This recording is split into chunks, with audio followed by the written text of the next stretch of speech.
Alors maintenant, nous allons voir différents aspects importants du plaidoyer.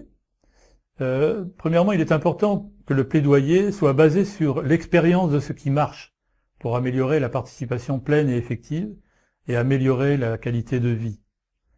Ensuite, il est important qu'il fonde sa légitimité sur l'expérience pratique.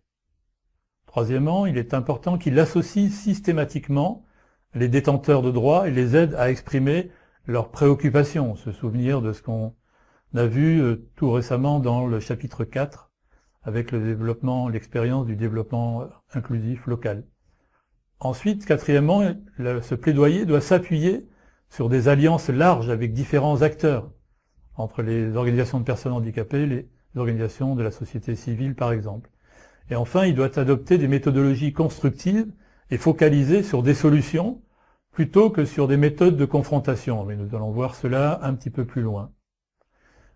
Le plaidoyer aussi n'est pas un processus linéaire, on vient de le voir, avec le cycle des 7 étapes.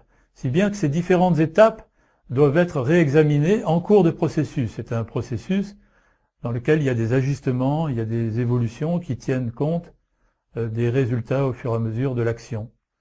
Les organisations de personnes handicapées et Handicap International, par exemple, ont l'habitude de réagir et de s'adapter à un changement d'environnement extérieur, particulièrement lorsqu'il faut mener des actions de plaidoyer dans des situations ou dans des contextes politiques complexes. Les stratégies doivent aussi changer et saisir les opportunités lorsqu'elles surviennent. Cependant, il est important d'envisager, d'analyser et de planifier chaque étape comme partie intégrante d'une stratégie globale de plaidoyer.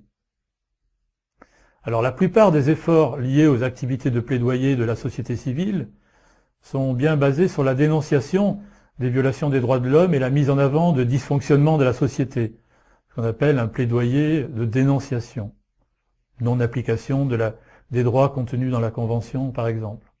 Cependant, on s'aperçoit que se concentrer uniquement sur les aspects négatifs peut être à la fin contre-productif pour parvenir au changement dans certains contextes et situations.